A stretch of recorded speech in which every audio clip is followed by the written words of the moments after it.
आप सभी को नमस्कार। ज्ञान की आराध्य माँ भगवती के चरणों में वंदन कर आज की कक्षा आरंभ करते हैं। मैं डॉक्टर अनीता खुराना, सह आचार्य संस्कृत, सम्राट पृथ्वीराज चौहान राजकीय महाविद्यालय अजमेर से। हम द्वितीय वर्ष संस्कृत के द्वितीय प्रश्न पत्र के विभक्त्यर्थ प्रकरण का अध्ययन कर रहे थे। वाक्य या संज्ञा या सर्वनाम शब्दों व क्रिया के मध्य जो साक्षात संबंध होता है उसे कारक कहते हैं।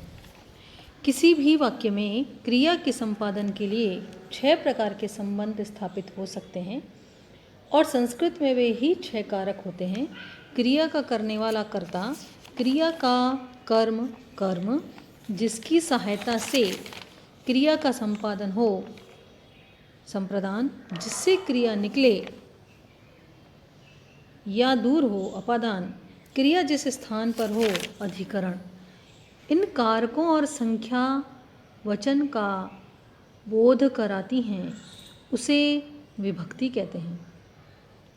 हम प्रथमा विभक्ति के 2 सूत्र प्रातिपदिकार्थ लिंग परिमाण वचन मात्रे प्रथमा संबोधने च सूत्र का एवं द्वितीय विभक्ति के कर्तुरीप्सितमं कर्म कर्मणि द्वितीया तथा युक्तम चानिप्सितम अकथितम सूत्र का अध्ययन कर चुके हैं। अब आगे अधिशींग स्थासाम कर्म। यदि शी यानी सोना, स्था बैठना तथा आस का अर्थ भी बैठना ही होता है, धातुओं के पूर्व यदि उपसर्ग लगा हो तो इन क्रियाओं का आधार कर्म कारक में हो जाता है। जैसे बालः शय्याम अधिशेते, बालक शैया पर सोता है। यहाँ पर अधि उपसर्ग पूर्वक शी धातु है और उसका आधार शैया है, तो यहाँ होना तो सप्तमी चाहिए, परंतु अधि उपसर्ग पूर्वक शी धातु के योग में द्वितीय विभक्ति का प्रयोग होगा। अतः बालः शय्याम अधिशेते होगा, नहीं तो क्या होता बालः शय्यायाम अधिशेते। ऐसे ही मुनिः वनम अधितिष्ठति, मुनि वन में रहता है, निवास करता है। अधि उपसर्ग पूर्वक स्था धातु है और उसका आधार है वन, तो यहाँ होना तो सप्तमी चाहिए, परंतु यहाँ अधि उपसर्ग पूर्वक स्था धातु के योग में आधार की कर्म संज्ञा होगी, तो क्या होगा वन्य की जगह वनम, मुनि वनम अधितिष्ठति, मुनि वन में निवास करता है। इसी प्रकार एक और उदाहरण है, राजा सिंहासनम अध्यासते, राजा सिंहासन पर बैठता है।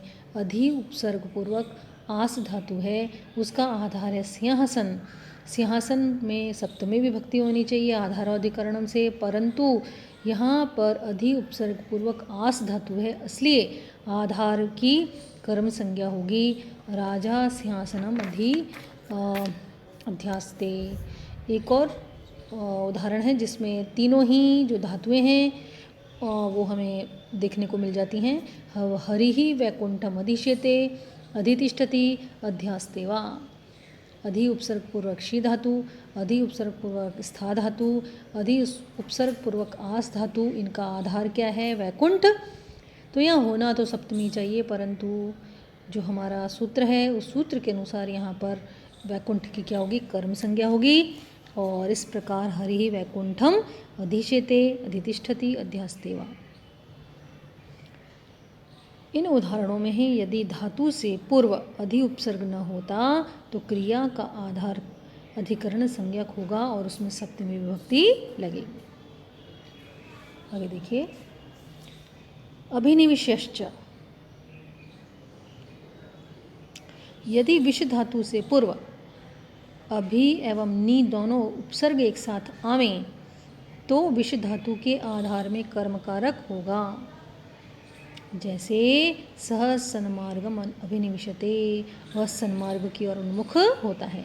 यहाँ पर अभि एवं नी उपसर्ग पूर्वक विष धातु है, इसलिए उसका जो आधार है सन्मार्ग आना तो सप्तमी चाहिए, परंतु अभि नी उपसर्ग पूर्वक विष धातु के योग में यहाँ पर सन्मार्ग में द्वितीय विभक्ति। यदि विष धातु से पूर्व अभि या नी उपसर्ग में से एक ही आया हो तो भी क्रिया का आधार कर्म संज्ञक न होकर अधिकरण संज्ञक होगा और उसमें सप्तमी विभक्ति लगेगी।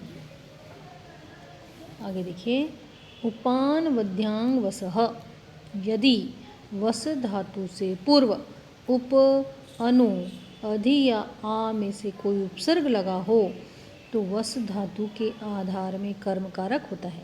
क्या कह रहे हैं यहाँ पर कि यदि वस धातु से पूर्व क्या क्या हो, उपसर्ग हो या अनु उपसर्ग हो या अधि उपसर्ग हो या आ उपसर्ग हो तो वस धातु के आधार में कर्म कारक होता है। जैसे विष्णु वैकुंठम उपवसति, विष्णु वैकुंठ में निवास करते हैं। अनुवसति, अधिवसति, आवसति, इन सब का एक ही अर्थ है। यहाँ पर उप, अनु, अधि या आ वस धातु से पूर्व लगा हुआ है, अतः जो इसका आधार है वैकुंठ, उसमें होना तो सप्तमी चाहिए, परंतु जो हमारी जो शर्त है वो ये है कि वस धातु से पूर्व यदि उप हो, अनु हो, अधि हो या आ हो तो क्या होगा, वस धातु के आधार में कर्म कारक होता है। इसलिए यहाँ पर वैकुंठे की स्थान पर वैकुंठम है और क्या रहेगा, विष्णु वैकुंठम उपवसति, अनुवसति, अधिवसति, आवसति वा। यदि वस से पूर्व उपयुक्त उपसर्गों में से कोई न हो तो क्रिया का आधार अधिकरण कारक सप्तमी विभक्ति में ही होगा। जैसे मुनि वने उपवसति, मुनि वन में उपवास नहीं, उदाहरण है विष्णु वैकुंठे वसति, विष्णु वैकुंठ में निवास करते हैं। वस धातु से पूर्व कोई भी यहाँ उपसर्ग नहीं है, इसलिए वैकुंठम नहीं है, यहाँ पर वैकुंठे है।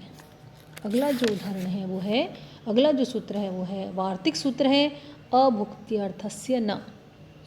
इसका क्या अभिप्राय है कि यदि उपसर्ग पूर्वक वस का अर्थ उपवास करना, न खाना हो तो क्रिया के आधार की कर्म संज्ञा नहीं होती।